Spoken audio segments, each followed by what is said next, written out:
แล้วพี่น้อง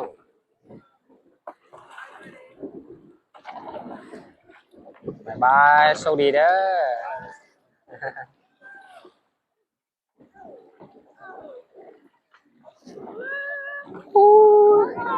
บายบายโชคดีเด้อโอ้พี่น้องเย็นดีเนาะมีน้ำส้มเย็นเด้พี่น้องเด้พี่น้องไปให้เจ้าเนาะเดี๋ยวลงไปเนาะ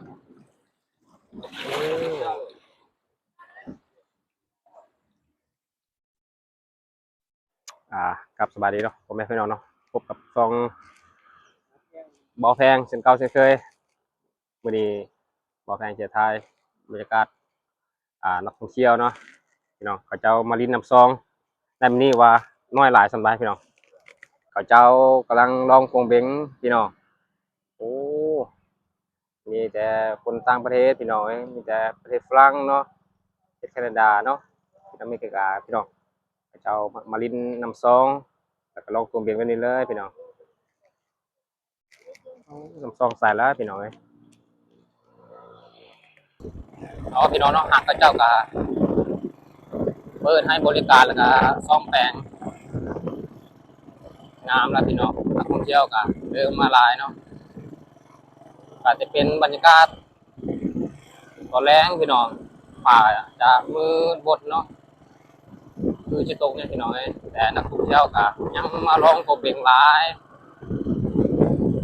เจ้าก็มากินเนื้อกันยักกระไรพี่น้อง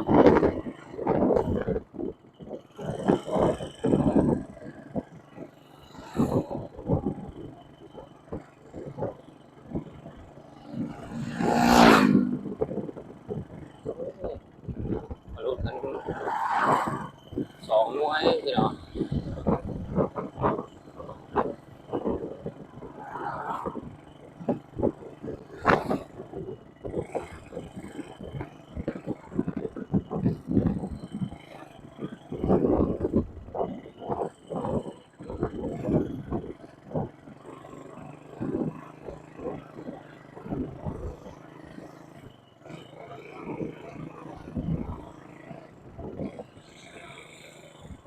โอ้มาลุ้นของ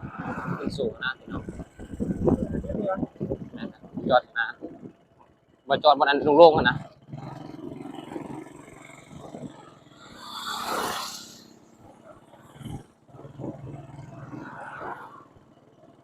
เป็นภาพบรรยากาศตอนแรงพี่น้องเนาะที่บ่อแพงทายให้เบิ่งเนาะได้ชมกันพี่น้องจะทายอัปเดตว่าในมื้อนี้จะมีคนมากินน้ำซองหลายไปได้พี่น้องปลายสายก็ยวงเวียงเฮาเนาะก็เห็นแล้วนักท่องเที่ยวพี่น้องก็จะเอามาลองโกงเบ้งแล้วก็ขี่พารามอเตอร์เนาะขี่บรรลุแบบนี้แหละพี่น้อง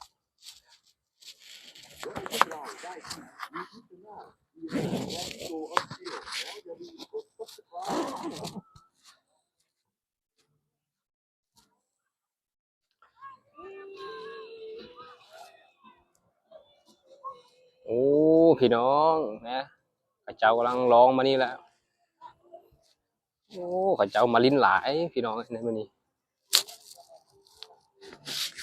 มีแต่คนต่างประเทศครับพี่น้องเอ้ย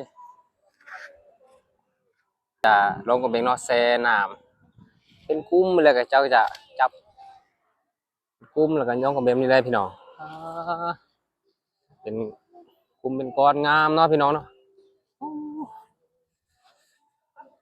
มีแต่ผู้งามๆคนต่างประเทศพี่น้องข้าเจ้ามาแก้เครื่องแบบนี้เลยพี่น้องเอ้ยน้ำซองใสเย็นแล้วพี่น้อง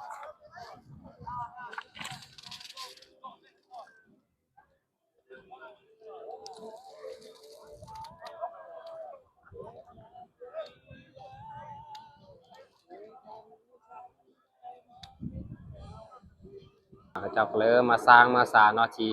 แคนน้ำซองข้าเจ้าก็เริ่มปลูกตูบแล้วก็เฮ็ดตูบเนาะแต่ละของฝ่ายของเราพี่น้อง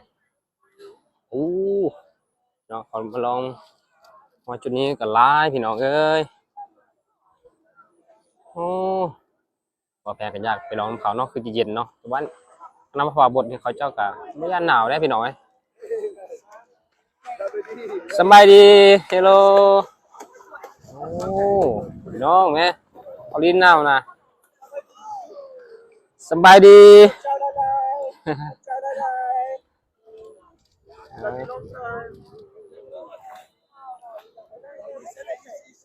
โอ้พี่น้องโอ้หลายพี่น้องเอ้ยคืนคณะเนาะในมือนี้เนาะเขาเจ้ามาลิ้นหลายพี่น้องโอ้นักท่องเที่ยวเจ้ามาหลายคณะพี่น้อง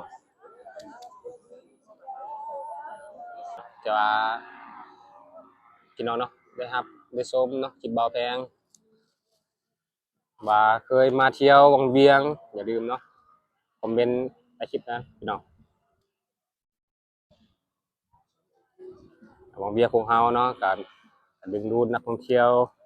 แต่ละมือก็หลายประเทศเนาะที่เขาเจ้าเอามาลิ้นมาเที่ยวหลายแบบนี้เลยพี่น้องแต่ละมือนะเขาเจ้าจะมีกิจกรรมว่าลงเรือแน่ลงกงเบงแล้วก็ขี่เรือหางยาวพี่น้องแล้วขึ้นบอลลูนพี่น้องเอ้ยนักท่องเที่ยวเขาเจ้าก็มักมากินแคมป์ซองมักลงกงเบงพี่น้องโอ้พี่น้องเขาเจ้าวันแห่เลยเนาะทางตะฟังโอ้พี่น้องอันนี้ก็น้ำซองที่เย็นดีพี่น้องเลยใส่แล้วเนาะเพราะว่ายามนี้ก็เข้าฤดูหนาวแล้วพี่น้องก็เป็นบรรยากาศที่ว่าม่วนพี่น้องแต่ละมือเนาะนักท่องเที่ยวก็มาลิ้นมาเที่ยวที่บางเวียงนี่เป็นจำนวนหลายพี่น้องแต่ละมือเนาะ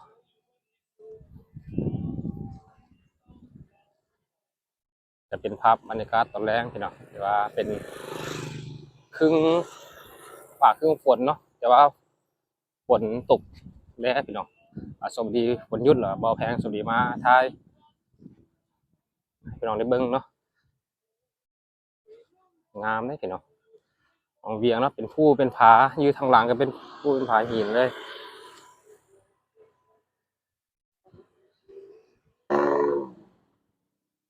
โอ้พี่น้องข้าเจ้าขึ้นบนนี้ตลอดพี่น้องเอ้ยจะเป็นนักท่องเที่ยวต่างประเทศเนาะโอ้แต่ละมือข้าเจ้าก็มักลองเนาะมักขี่เรือหายักกันนี่เลยพี่น้องหลายเรามาเป็นบรรยากาศตอนแรกข้าเจ้ายังมาลองหลายพี่น้อง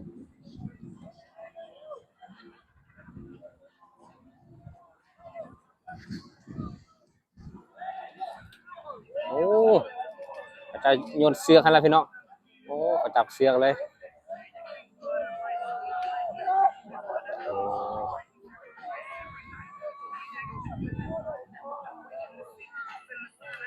ต่างประเทศเนี่ยเขามักขนาดพี่น้องให้ลองกงเบงเนาะโอ้พี่น้อง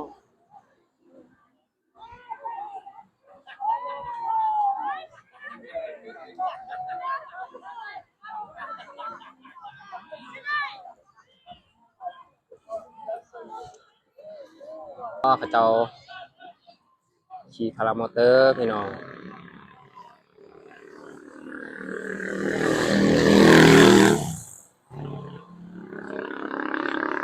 โอ้เขาเจ้าจะขึ้นจีว่าจุดนี้แล้วเขาเจ้าจะไปนั่งลินยูอ่านจุดจีว่าเขาเจ้าเปิดเพลงทางหน้านี่เลยพี่น้องเป็นห้านที่ว่ามีแต่ฝรั่งได้พี่น้องพี่น้องหลายคนได้ที่ว่ามาขี่เรือก็มาลองเรือเขาเจ้าจะพายบ่เป็นก็มีพี่น้องเขาเจ้าจะพายเตี้ยวซ้ายเตี้ยวขวาก็มีพี่น้องที่บ่าวแพรกทายเบิ่งเนาะเขาเจ้าพายเนาะเพราะว่าบางคนเขาเจ้าก็มาหาก็เคยพายครั้งแรกสิเขาเจ้าก็พายบ่เป็นก็มีพี่น้องเนี่ยโอ้โอ้จะเข้าถึงฝั่งแล้วเออไปเบิ่งขวาไปเบิ่งขวา ายบุกขวดได้พี่น้องแต่ว่ามันไปทางเดียวแล้วเขาพายมันไม่ได้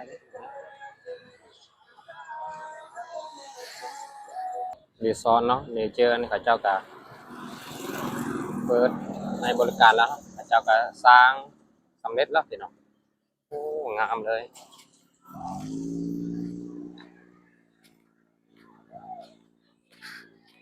แล้วรถตุกๆนี่พี่น้องเขาเจ้าจะแล่นเนาะบริการนักท่องเที่ยวหลายเนาะโอ้แต่ละหนึ่งหลายจะเป็นแค่ที่ว่ามาเที่ยวคนจีนพี่น้องที่เขาเจ้ามาเที่ยวเนาะ